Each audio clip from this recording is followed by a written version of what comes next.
শুভেচ্ছা জানাচ্ছি। আমি যে কবিতাটি লিখেছি, আমি ছেলেবেলা থেকেই লেখালেখি করি, কিন্তু এখনও নিজেকে লেখক বা কবি হিসেবে ভাবি না।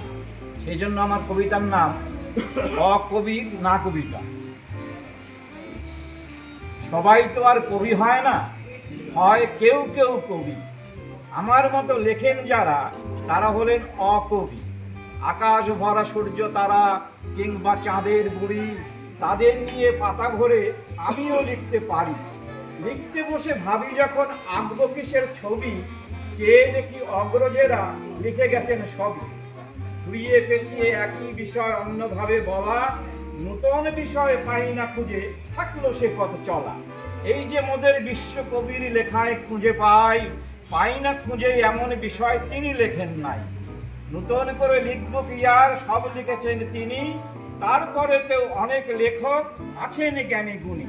দূর ছাই, সব লিখতেই হবে এমন কথা নাই, তার চেয়ে যাই দেশ বিদেশে ঘুরে ফিরে বেড়ায়।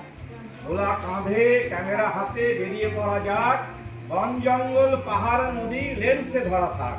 ঘুরতে ঘুরতে ক্লান্ত হয়ে চেষ্টা পেলে দেখি, ব্যাগের ভেতর কাগজ কলম দিব্য আছে।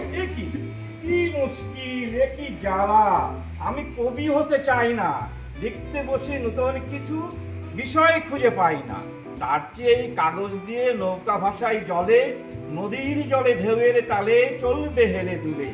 বাকি কাগজ দিয়ে বানায় মস্ত একটা ঘুড়ি, সেই ঘুড়িটা উড়ে গিয়ে ছুবে চাঁদের বুড়ি।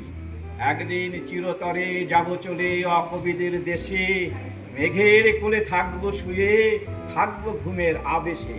হঠাৎ করে ঝোড়ো হাওয়ায় ঘুম ভাঙলে দেখি, বুকের ওপর রবীন্দ্রনাথ পড়ে আছেন। কি মোহভঙ্গ হলো আমার, স্বপ্ন ছিল সে কি, অকবি হলো বাঙালি তো, তাই মাঝে মধ্যে লিখি। আমরা এবার নারায়ণ